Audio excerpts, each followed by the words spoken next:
Welcome to Idea Tennis, where we challenge ideas, elevate thinking, and serve up conversation that make you question everything. The number one piece of advice, and I've said this before, is to get out of your head and into your heart. Don't sell the product, sell the story of the product. Sell the testimonial, sell the benefits. Don't focus on what you want. Focus on how you could be of service to someone else, how you could offer them value and a solution. Jessica, we're back again for another Idea Tennis chat, and I'm excited about the conversation for today. And for the listeners, you're here because we get to share with you how we see in the world. And the topic of today just is a lack of confidence in selling and marketing, like the most hated word in the world, I guess, selling. Some people see it that way. But I want to read off something, set the framework for before we begin this conversation. And here's the goal. The goal is to transform selling from a struggle into an act of service. That's very important. And we're going to base it on the the 5 P's that we're going to structure a lot of the future conversation around. And we're going to start with principle. Principle is selling is simply sharing solution with those who need them. So let that lock into your mind. And then the pattern is fear of rejection, not promoting offers, feeling salesy. So sometimes we see that pattern. And promise, the 3rd P, is confident. Selling allows you to help more people and grow your business. The 4th P is prediction. The better you communicate your value, the easier sales become. And the last P is purpose. Reframing selling as helping and start promoting today. So think about those 5 P's as we get in this conversation today. And Jess, I know you got a lot of skill set, mindset, and all of abilities in selling. So talk to us about selling. Or you see selling. What's your definition of selling? Let me start there. That's a good question. So I just had a conversation with someone about selling.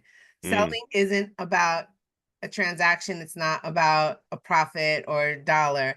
Selling should be about offering value, a solution, being of service, meeting someone's need. Never about selling something to someone for just a one-time sale, because that generally doesn't benefit anyone, not you as the seller and not the buyer.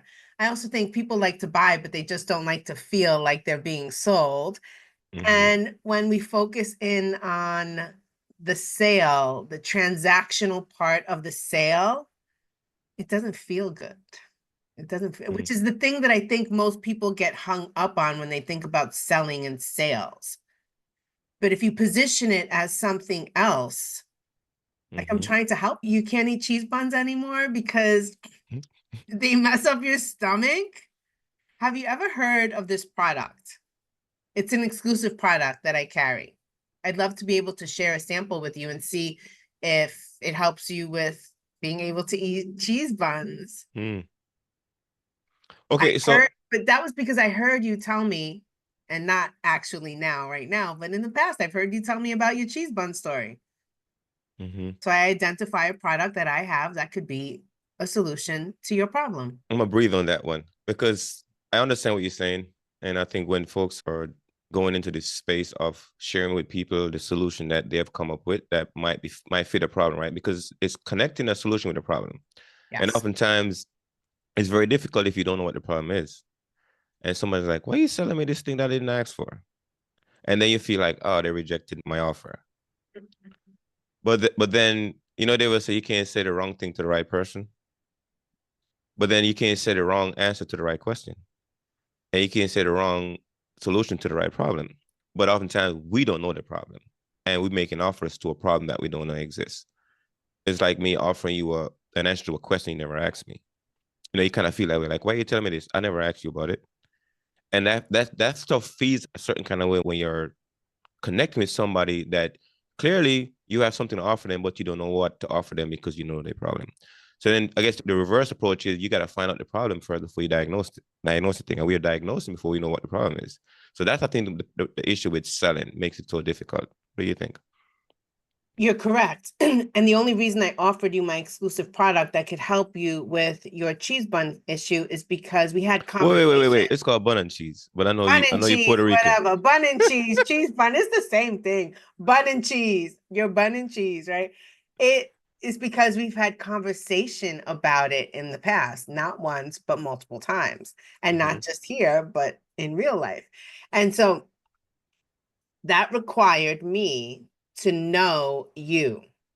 I had to build trust and influence to create a relationship with you, to not feel like I was just selling you something. And the truth of the matter is, the goal in becoming your friend wasn't so that I could sell you a product. But in Mm. the process of becoming friends, you trusting me disclosed an issue that you struggled with. And me being a person that is trying to be of service to others, knowing that I have a product that has helped me and has helped other people that I know, I felt naturally compelled to share the product with you, not to sell the product to you. I didn't offer you to buy it. I asked, can I give you a couple samples and see if this works for you? Mm. Why? Because I am more interested in helping you with your problem, which is to feel better so that you can eat the cheese buns. Bun and cheese. Bun and cheese. Sorry, my brain doesn't work like that. Let me write that down. Bun and cheese. All You, right. you call it cheese bun for so long, but I'm like, oh, I never heard that cheese bun thing. But let me What? let it play Oh, out for a little bit. Puerto Ricans don't have that. I don't even know what it is, really. You're gonna have to bring me one. Okay, it's bun and cheese. You went where you went. I guarantee you can find a Jamaican bakery or something, and they have the bun and cheese. Like There's one it's down the during the street. Easter. I'm gonna go to it. It's during the Easter time. Oh, this is Oh, we it's getting Easter time. yeah. That's the prime time for it actually in Jamaica Easter time, but in the US as well for the Jamaican Caribbean folks. Okay. Yeah. So Mm-hmm. I'm gonna go down the street later and see if they have them at the Jamaican bakery down the street. But I built a relationship with you. That's Mm-hmm. what the heart of it is. I didn't just try to sell you something. I wasn't interested in the dollar. And I know from the perspective of we start a business and the goal is to sell, and I can't build a relationship with every customer that I have. You're 100% right. Mm-hmm. But when you're starting somewhere, you need to start with something. And the foundation of that something becomes creating influence, which requires trust, which requires respect, which requires that people aren't going to see you and run the other way because they think you're going to sell them the new product, the new business of the week. So many people lose credibility because they company hop. Like they go from one company to the next company to the next product to the next thing because the one before it didn't work. At Mm-hmm. what point do you question yourself and realize, well, maybe it's not the company that didn't work? Maybe it was me. Maybe I was doing something wrong because I didn't know better, so I couldn't do better. And I felt that the answer was going from this company to that company to the next company. And then in that process, you lose credibility with what we consider our warm market, the people that know us already, the friends and the family. Because last month we were selling makeup, and today all of a sudden we're the wellness warrior and know about vitamins and wellness products. And then the following week we're selling jewelry or something else. And so at what point then do people almost consider you like a joke where Mm-hmm. they're waiting for you to pitch them a bad pitch, albeit the next thing, to be able just to say no because you're not focused in on who your customer is, who are your people. You're worried about Mm-hmm. the dollar. I have to bring this up then. So, because we talking about selling and marketing because they're two separate things. Mhm. And the selling is when you make the offer, really, or you offer the solution. I guess the marketing is when you really kind of make people informed of what you're doing and what the thing that you're offering. And I think we have to tackle them differently. I have a business that means I gotta market, I gotta tell people about it, I gotta share it, I gotta make people aware of it, right? Get them interested in the thing I'm trying to put out. And then oftentimes you gotta go back into they gotta desire the thing that I'm putting out. And then I gotta make them the offer. So oftentimes people mix those up because you gotta separate. I'm learning this too myself because I didn't know. Because when I started off my thing, I was like, I'm telling everybody about my stuff and I'm selling them at the same time. First, I gotta educate them, inform them, so you understand what it is that I offer and whether or not it's useful to them, because they might not be the person that need it.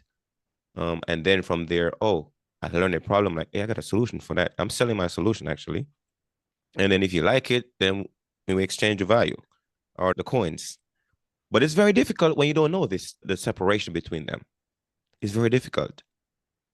I also think it's difficult for people to separate the person and the business, the personal Mm, side of you and the business side of you.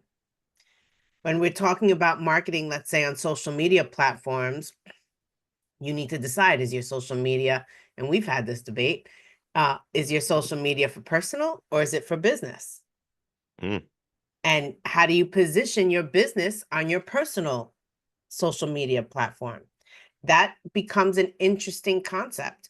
I think that, and from experience, initially how I started using social media many, many, many years ago Mm-hmm. was the same reason most people were, to stay. The book of faces, the faces. Yes, right? Show To yourself, show see your picture. this, yes, to show your pictures, to talk about your kids, to show your food. How many people did that on a regular? It's crazy because when I look back and I see the social, because now it gives you your memories. Mm-hmm. When I go back and look at the memories and I see the things that I posted and the frequency in which I posted, it's ironic that when I didn't have a business, I posted everything about everything multiple times a day. And then Mm-hmm. something happened when I started a business and I started using social media different. What was the thing that clicked in my brain that said, "Oh no, no, no, no, don't do that anymore. Don't." Well, my son told me not to post my food. I wasn't allowed to post food anymore. He was like, "That's people don't do that. Don't do that, Ma." I'm like, "All right, I won't post food anymore." So I don't post food anymore. Now my son's a grown ass man, so I don't post about my son anymore. Now I post about AJ every once in a while, but it's okay. So I don't want to post just about my business, but I also want people to know I have a business. Mm-hmm.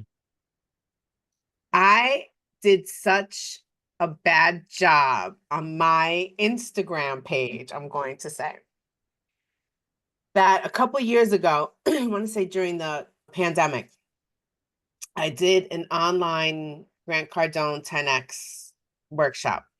And in the workshop, they break people up into breakout rooms. One of the people in the breakout rooms, it was like 4 people. He arrived into the room late and he arrived into the room, I'm going to say grumpy. He was experiencing some problem with something. And so, me being me, I tried to lighten the mood a little bit. And the breakout room had just finished. So, he had been there probably less than 90 seconds. But I guess I must have made an impact on him that he then sought me out on social media and he followed me on social media and he was like, "Oh, it's great to meet you in the Grant Cardone thing." And I said, "Yeah, great to meet you."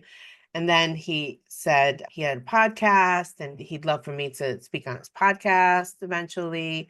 And I was like, "Yeah, eventually, because I need to know, I need to learn about you. I need to know who you are, what you're doing, what you're selling, what you're." When I actually, probably a year and a half later, was when I spoke on his podcast. And he says to me on the podcast live, "I know you have a business, but I have no idea what it is. Mm. Can you pitch me your business?" Well, first off, he just asked, he said the magic words, right? "Can you pitch me your business?" I'm like, "Can I?" And then, me being me, because the podcast before, it was the first time I had ever spoken on a podcast. I didn't know what he was going to ask me. He didn't send me any questions. So it was not as great as this conversation was until he asked me to pitch. And then I came to life. So I Mm. pitched. And then when I finished pitching, he was like, "Why aren't you saying that every day to the whole world?" And I looked at him and I was like, "I don't know. That's a good question." He was like, "All right, I'm going to challenge you. I'm going to challenge you. And you pitch every day for 14 days. And I'll be a part of your team. I'll work with you. I teach people how to sell for a living. So I need to put my money where my mouth is. And if you do your part and pitch every day for 14 days on your social media, I will join your team." It's incredible how an incentive will push us to do things Mm-hmm. that we don't feel comfortable or want to do. But then the question becomes, why did I need an incentive? And the craziest part of all of it, he never joined my team. He never even looked at my business plan. He never kept his part of the agreement. Mm-hmm. I kept my part and I pitched every single day for 14 days. I used primarily my Instagram account. And what happened to my engagement and people reaching out to me, interested in wanting to know more and have conversations with me, made me realize if I got out of my head and into my heart, and I didn't focus so much about what I want, what I need, and instead just share with the world what I'm on a mission to do, what my goal is, how I'm looking for other people to become a part of my community, and why is my community special? What is it that I have to offer somebody? But more importantly, what can somebody contribute to my community? That's a game changer. That's the missing piece for me. And so it was a blessing in disguise because I was able to realize that I didn't need an incentive to pitch my business. And the lesson learned was you need to do it for you and not for someone else. Because if the reason you're doing something is for someone else, and I'm not talking about like your kids and your family, but for someone else, something else, it generally doesn't come out as authentic and transparent. So we're talking about marketing our businesses. We need to let people know that we have a business. I had a business, I have a business, but I wasn't telling anyone what my business was about. I thought being incognito and like dropping hints was going to get people to ask me, so what's your business? I was so wrong. I was so wrong.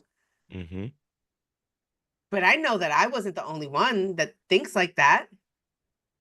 When you started your business, Asha, how did you tell the world what you were doing? Like everybody else, not tell them. Yeah, no, really, it is. This is such a the whole transparency piece here. It is like the weakness for everybody that start off.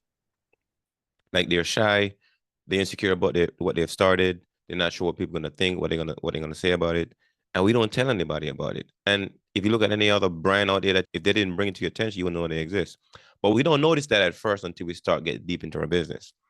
Because initially you're like, okay, well, I'm gonna see the right person, and then they're gonna like, I'm gonna be able to tell them about this stuff, right? Oh, come do this, and then we automatically start selling. But then if we go the other way around, which is you make yourself findable and aware, and the person gonna find you, meaning that like you pick your mentors, you pick your teachers in a certain way, right? They're a teacher, and like, oh, I want that guy to be my mentor. The same thing with the solution. Like, I want that solution. You don't have to tell me about it. I know you're the person that with the solution. I'm gonna choose you. So the flip side of this is to make yourself findable and make people aware of the thing, and they're gonna choose you.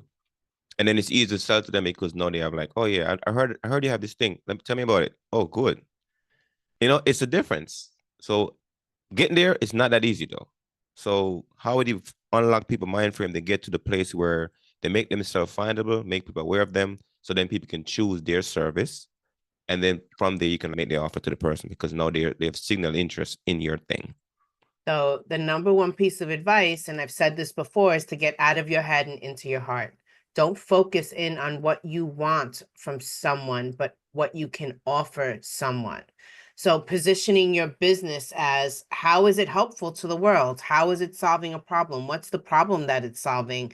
What value is it offering an individual? Almost identifying what the objections are going to be and including that in your messaging. So I show a weekly business plan. Part of my weekly business plan, I don't read the slides. People could read the slides on their own. Mm-hmm. What I try to do is to take that information that they're reading on the slides and create almost like a visual for them so that they can envision themselves, whether it's achieving success, becoming healthier, using great skincare products, using whatever it is that I'm speaking about. That I draw the picture that it becomes so enticing to them that they cannot see themselves not winning, not achieving success, not wanting to use that product, not wanting to start that business. It's almost unimaginable. The way I described it was almost like a Shangri-La. Like, how can I not? How could I not do that?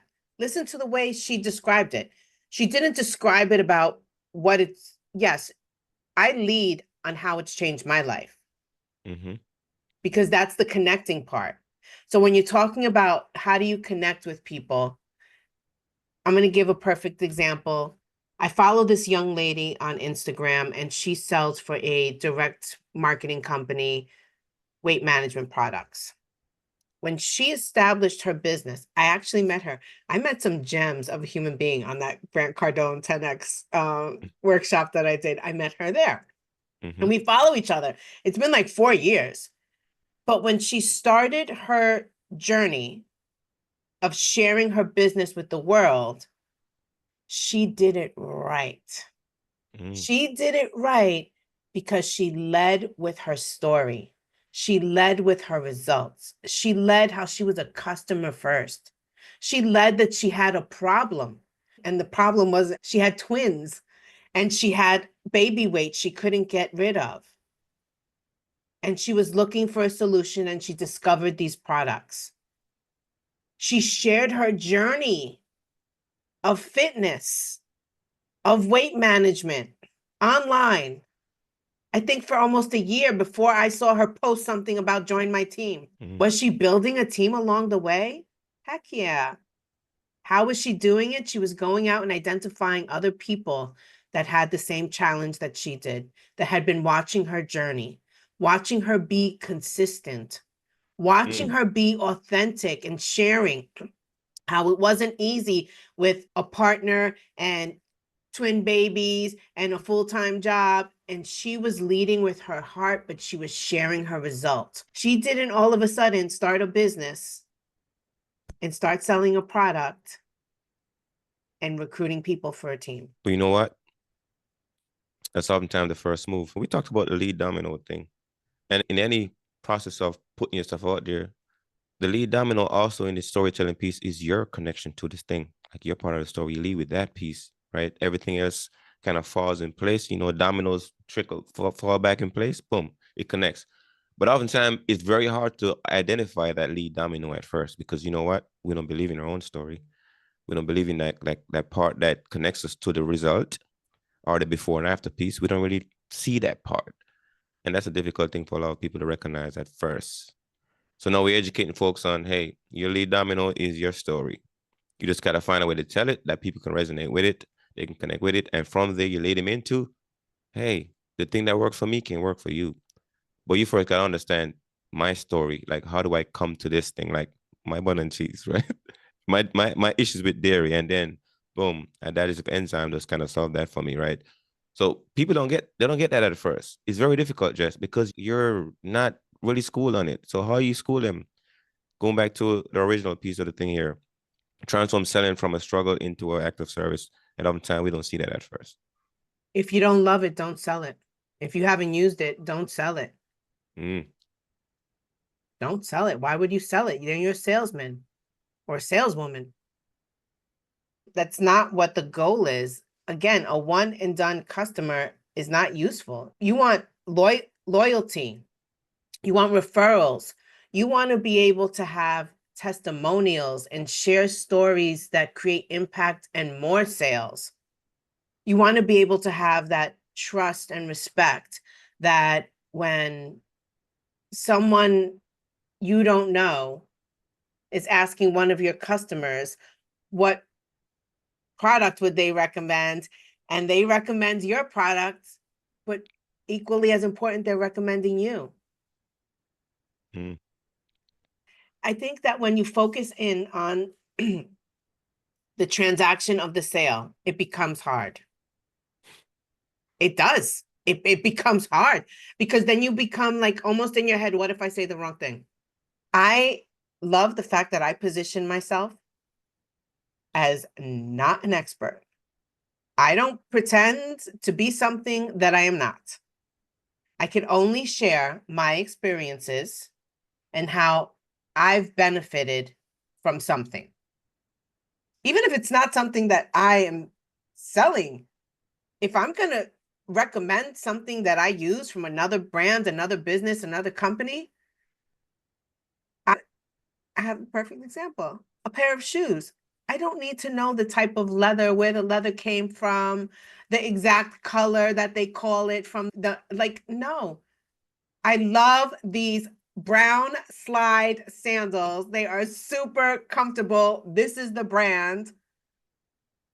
And say why they're super comfortable. That I was able to walk in New York for 12 hours and my feet didn't even hurt. How do you recommend a restaurant that you like? Oh, I'm a food snob, so here we go. Yes. How am I going to recommend the restaurant? Listen, I consider myself a good cook, and I can cook lots of different types of food.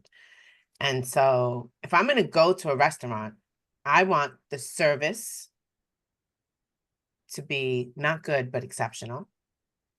And the service begins like when I book my reservation, if it's a reservation restaurant, from the minute I'm greeted and how I'm told whether or not my table is ready or if I need to wait a few extra minutes, because that's going to set the tone for the evening. Are they going to respect that I am spending my hard-earned money here at their business?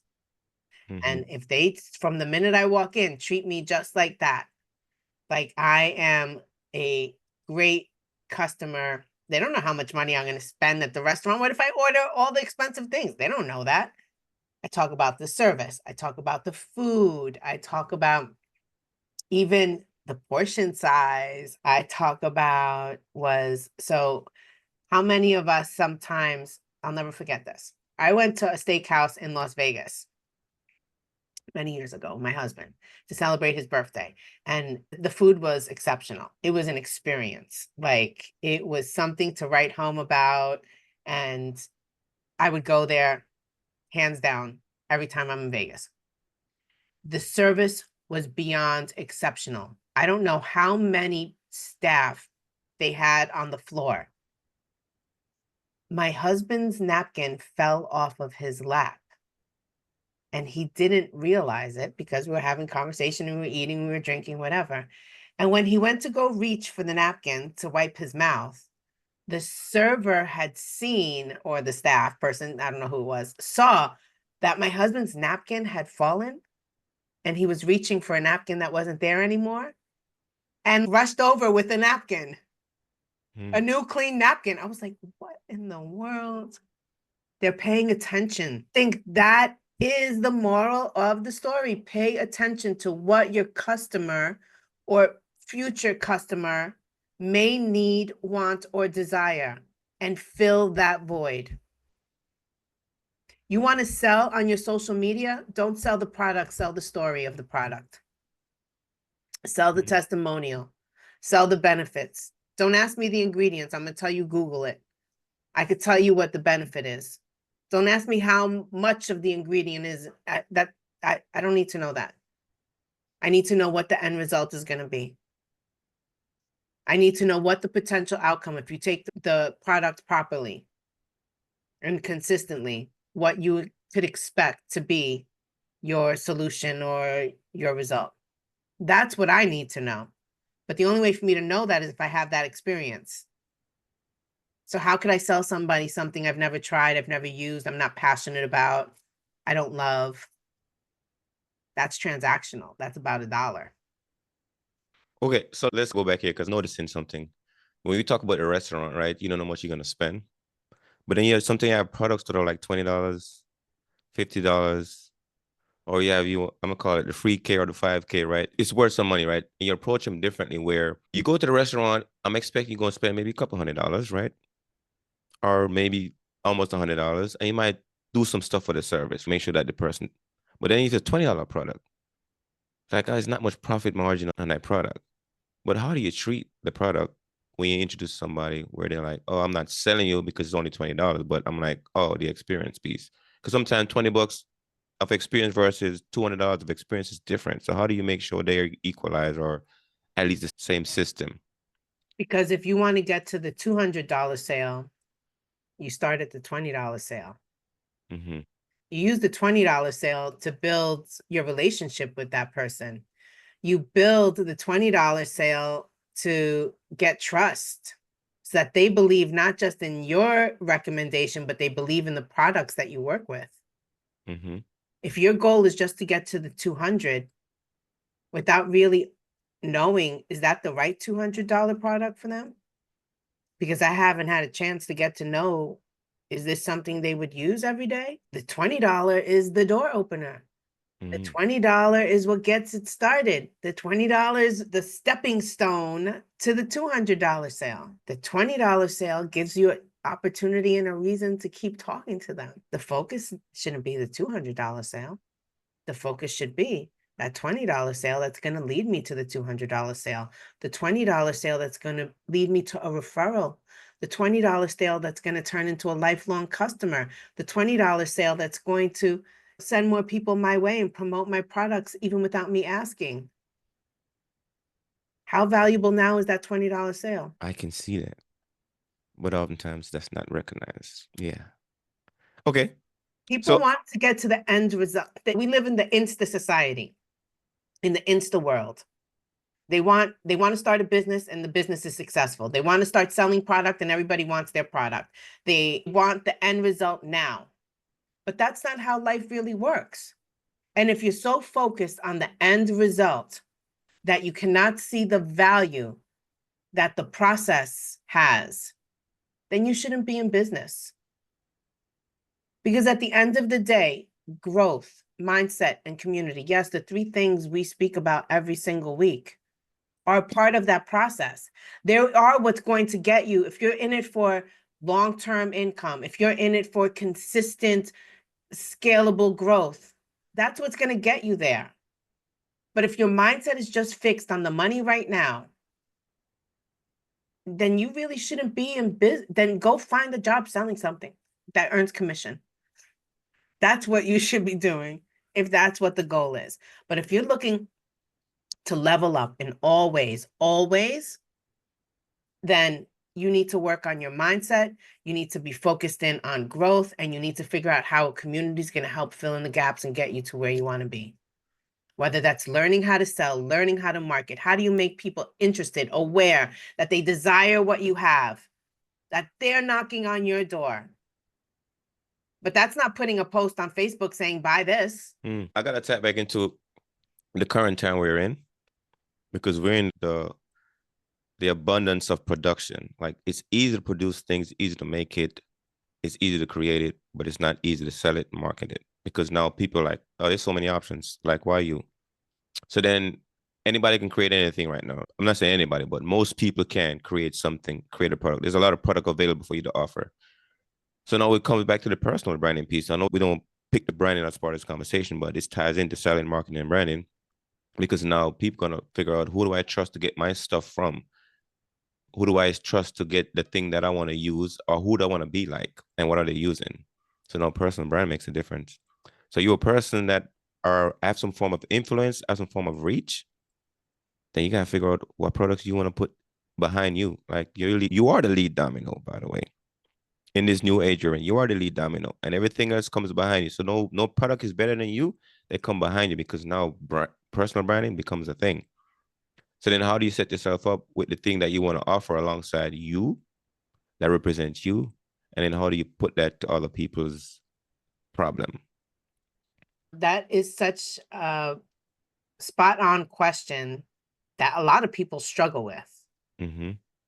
I'm going to use myself as the example. How do you go from being the HR lady to selling makeup to then helping people build businesses, brands, and a coach and all the other things that I do? How do you go from all those, from that to that? How do you make that leap? How do you make that jump? How do you get people to take you seriously? So how? I did what I just told everyone to do. I used a product. I used a product that I loved. I fell in love with it. I had never seen it anywhere before. When I started my business, yes, I was desperate. I needed money. My family needed money. I had lost my full-time job. I'd lost the ability to have that full-time income that we desperately needed. And so because of that, I was in a season of my life where I was broke and I was broken, because physically I was not well, which is why I couldn't work. And so having more faith than fear and realizing that I could take something that I liked that didn't need to be equivalent to a full-time job, not even a full-time job income. At that time, I didn't think I could do that, but I liked makeup. People, even though I was the HR lady, they knew that I liked makeup, I like clothes, I like hair, like that they knew that about me. That aligns with me as a person. There goes the brand. That aligns with me as a person. So me talking to people about makeup wasn't a far-fetched thing, because before I started a business, people would ask me questions about makeup, or we'd have conversation about makeup, or I would share something I liked and discovered, and so it wasn't that far-fetched. But the minute I started talking about vitamins, no, they didn't want to hear that from me. Mm. They didn't want to hear about vitamins that helped me. They didn't want to hear about a unique delivery system, science-based, patented formulations. They didn't want to hear that about me. I had never worked with vitamins before. I had never even really had conversation with people about the extent of wellness that we spoke about. Was how at one point in my life I was like, I say addicted in a good way, to yoga.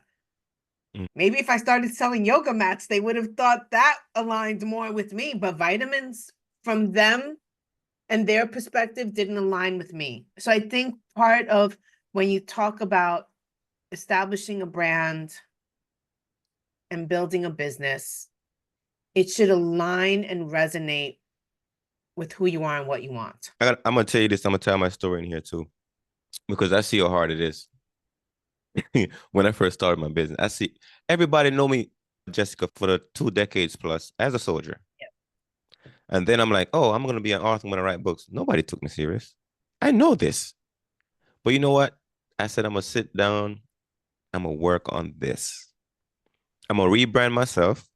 I'm gonna go into this new location, this new identity. I'm gonna work on it.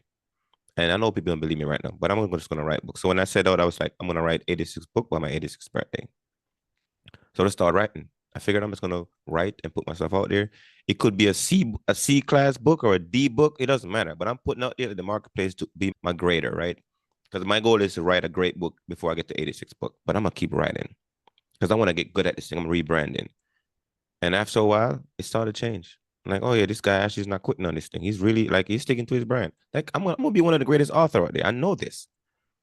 But I'm gonna keep going at this every day until it happens. But people gonna recognize the brand. But it takes time. And branding takes time. Just like selling takes time, marketing takes time. But you gotta put the work in. And the lack of confidence comes from not staying consistent because you're not practicing.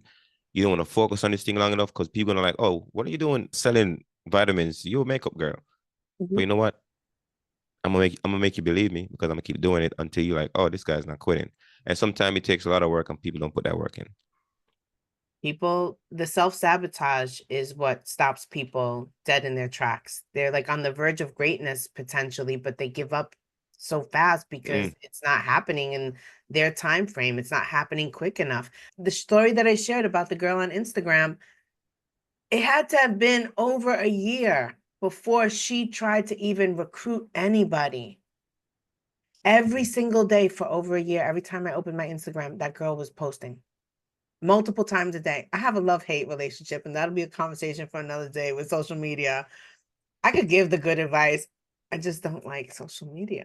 Yeah. Okay. That'll be a Let- conversation for another day, but she did it the right way. And I've seen her growth journey. I see people watching her. The people that were watching her to see if she failed, they were mistaken. They've Mhm. seen her stay consistent. They've seen her share the struggle. They've seen her share the wins.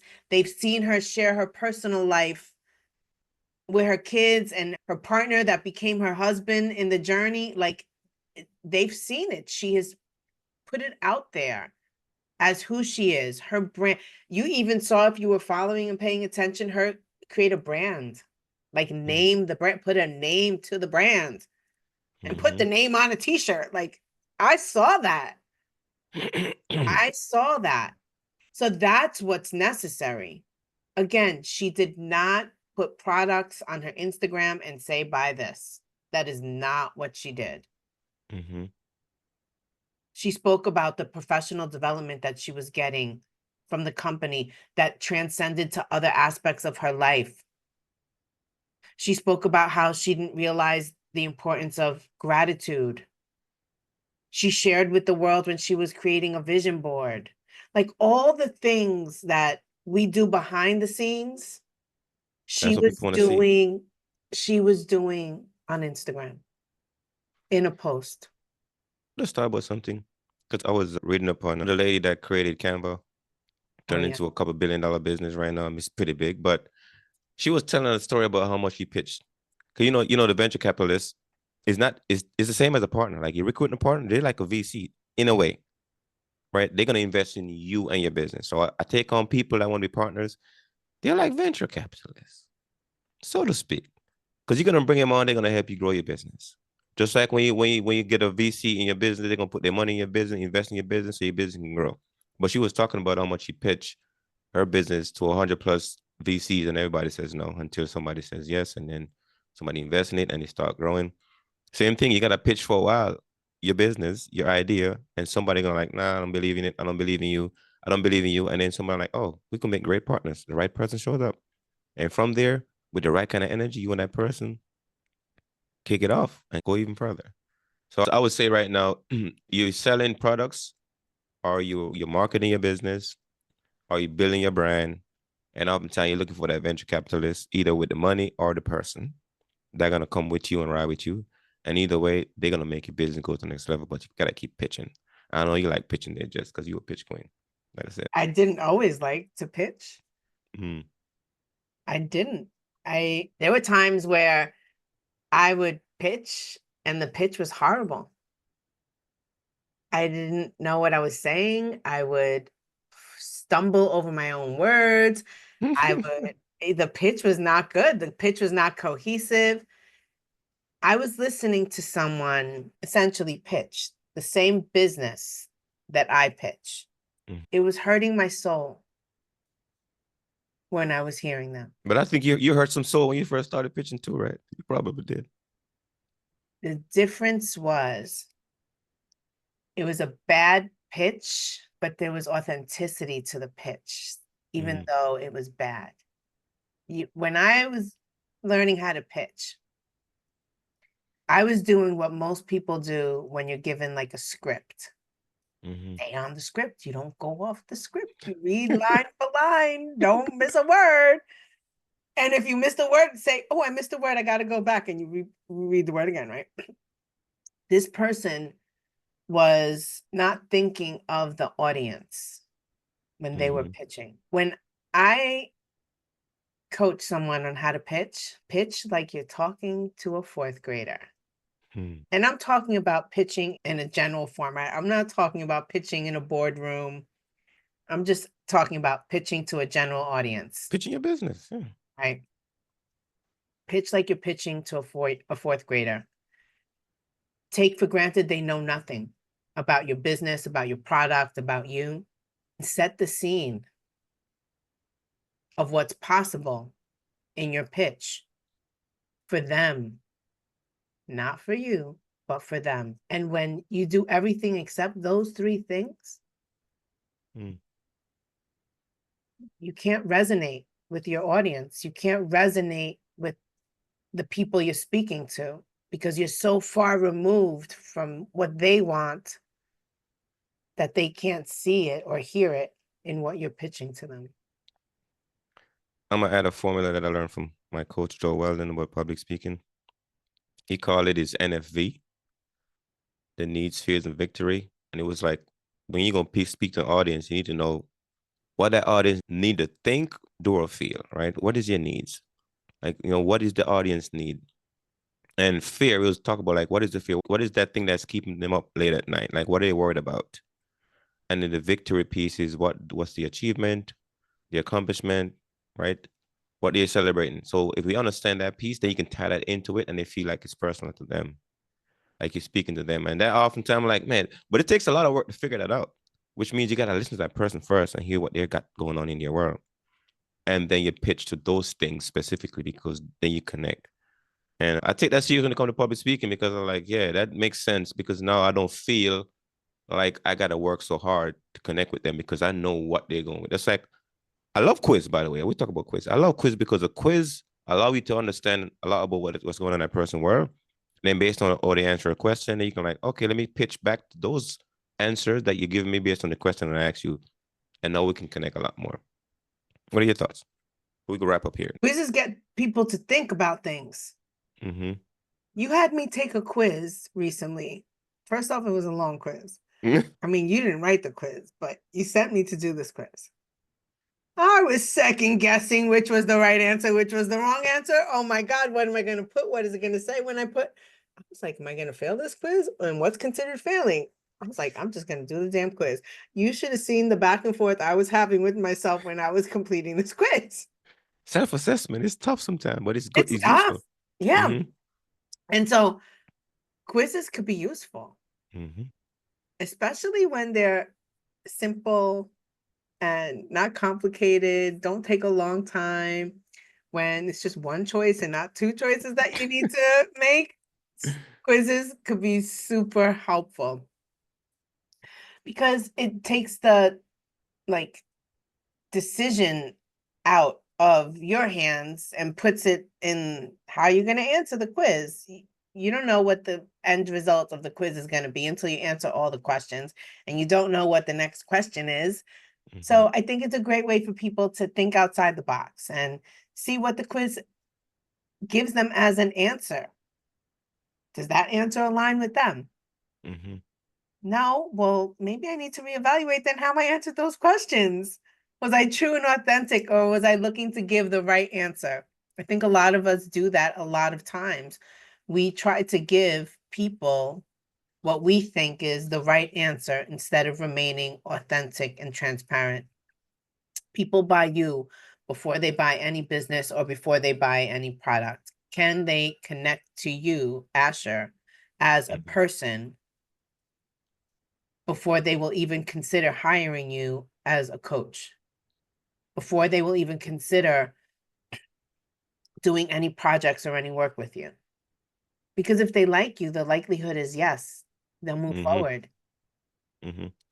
You know, I'm gonna add something to the quiz piece here before we close, wrap up.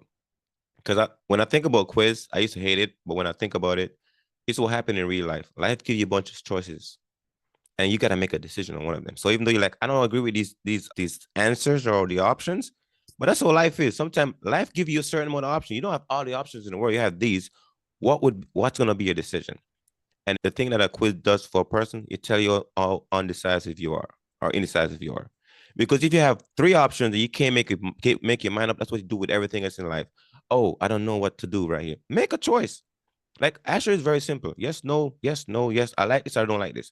That's when I look at something. Yes, no, yes, no. Easy. I get through it very fast because I know what I like and what I don't like. And I'm gonna tell you what I like and what I don't like. But oftentimes we get wrapped up in, oh, it should have been that. No, that's what life does to you.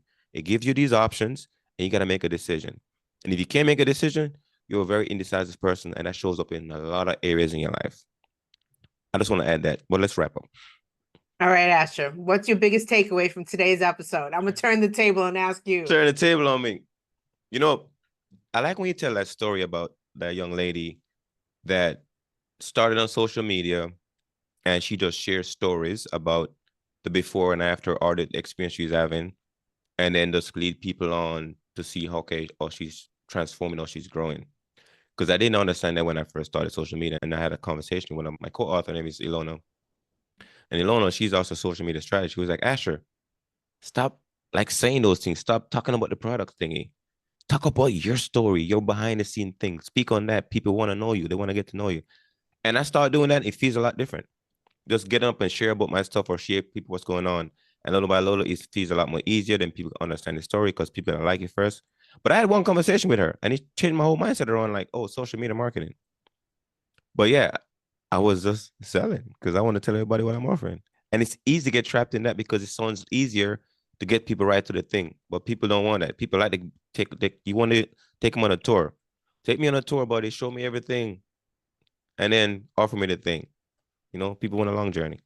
Most people are not like you, Asher. Most people aren't as yes and no. I like it, I don't like it. Most people aren't. And that's the truth. And that's okay too. Some people want to make sure that if they're going to spend that $20 with you, that it's worth it, that they're going to get a benefit from whatever it is that you just sold them. People are schemed and scammed all the time, especially now on social media. When we click on like TikTok and Instagram to buy something and then it gets to your house and it's like, what the hell is this? People are so caught up in that. It's like they're skeptical to buy things online from someone they don't know anymore. With that being said, it's not about using your platform to just pitch and sell like that, in the sense of like the pitch being buy this.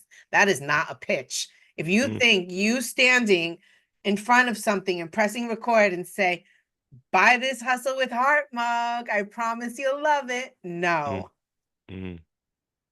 Like, what's the upside for me? Why should I buy it? That's the questions people are asking, right? What's the upside for me for just go buying that thing? I don't see it's going to connect, right? You got to tell me the upside. Yeah, it's exclusive. You can't look. Zoom is agreeing. Look, it's giving us a thumbs up. It's an exclusive mug. Part of a private community. It's red on the inside. Yeah, you earn your way because that's the heart that you need on the inside. Anyway, I like that cup, by the way. I need one of those. This this is for it's exclusive. It's part of the private community. Okay. I got you, Asher. I got you. You're gonna get a mug. I like how you got your little merch, man. Like, on the other side. Where did you create that at, by the way? My sister does all of my merch for me. She does my t-shirts, she does tote bags, she does banners, she does all the merch for me. I will drop her information. You can find her on Instagram right now. She doesn't have a website. We're going to work on that. But you could find her and hit her up. Local business, trying to hustle with heart, like the book says, to be able to live life in her terms, doing what she likes. She enjoys bringing joy to people. And I think that at the end of the day, that's what most of us, yes, we want the money. Everyone wants the money, but we want to live a fulfilled life and know that we're creating joy and happiness in the world, and we're leaving it a little better than when we arrived. Let me ask you then, what's your biggest takeaway from this conversation? I really want people to resonate with the messaging that I keep saying, which is get out of your head and into your heart. Don't focus on what you want. Focus on how you could be of service to someone else, how you could offer them value and a solution. Don't talk about you. Don't focus a pitch on the sell. Focus in on the benefit. Sell the story, sell the testimonial, sell the outcome. Be authentic and transparent, and your people will resonate with you. Don't try to pretend you're something you're not. I got a quote for that. It says head to heart. There's a quote that says the longest journey a man has to travel is 18 inches from the head to the heart. And oftentimes that is so true because like personally I live in my head. Some people live in their heart too much, but it's all about that balance, like that journey, can make that journey. Even though it's 18 inches, it sometimes feels like it's very long because some people are used to a certain kind of way of operating. Like tell a person not to pitch right away and sell a thing, it's very hard to break because that means they got to go back into a space where the heart piece is not a comfortable place. It's too vulnerable. Like, I don't want to do that. It's very much more easy for me to tell you go buy the thing. Like you said, I'm a yes, no person, right? But then you got to realize how most human beings behave, and you got to follow human beings' behavior. And they want story first. Because if it doesn't make sense story-wise, they're not going to be part of it. They don't want to be part of it because it doesn't connect. And the story is the way to connect. That's why I get into writing. Because I realize that people understanding how to put their story out there is something that people need to learn because it's the most powerful way to connect with other human beings. It's through stories. But you got to understand and respect and love yours first. Yes. So you can share it. Agreed. So, Asher, where can people find you? Asher Wright on all the platforms. But on Instagram, it's asher.ra.sta. And where could they? I'm trying to grow them, and my website is lifechangingwisdom.com. Where could they scoop up one of your books? Oh, you can get me on Amazon. Oh yeah, let's talk about books real quick. Yeah, get my last book was Dare to Ignite Your Dreams. It was an anthology book, bunch of authors, immigrants. It's called Dare to Ignite Your Dreams. It's on Amazon. And then the next book that's coming out that me and Jess is putting together right now, it's called Memoirs to Millions. It's gonna be one of my best book yet. That writing is very amazing. We put a lot of framework and methodologies in there and stories in there to kind of help you understand your journey, your life set. I'm looking forward to that, Jess. Coming out with that thing so we can go ahead and start putting people in one room and we can talk to them. Me too. I am Mm-hmm. looking forward to that. The first of many book projects we're going to have together. I can be found on Instagram at Success is Your Reward with Jess. I can be found on Facebook by my name or Build Success with Jess as my Mm-hmm. business page. But you get a little more insight on me and my world if you follow me on my personal page. And I am elated that the Hustle with Heart community and the 12-week coaching program is ready for the world finally. You can register to be a part of the 12-week coaching program at hustlewithheart.online. You get exclusive access to me as your coach for 12 weeks, part of a private community, resources and tools to help you level up, whether you are a network marketer, multi-level marketer, direct sales, or you're just looking to build your mindset and be part of a incredible community of heart-driven service individuals. Join us. Oh yeah, and make sure you put the quiz in the show notes there, just for the Memoirs to Millions that score app. So we can have people take those quizzes, and if you want to definitely partner with me in writing, then yeah, that's the place to start. Go and self-assess and let us know if that's the route you want to take. And with that, folks, making an utterly fantastic day. And okay, subscribe to the podcast as well. We need that.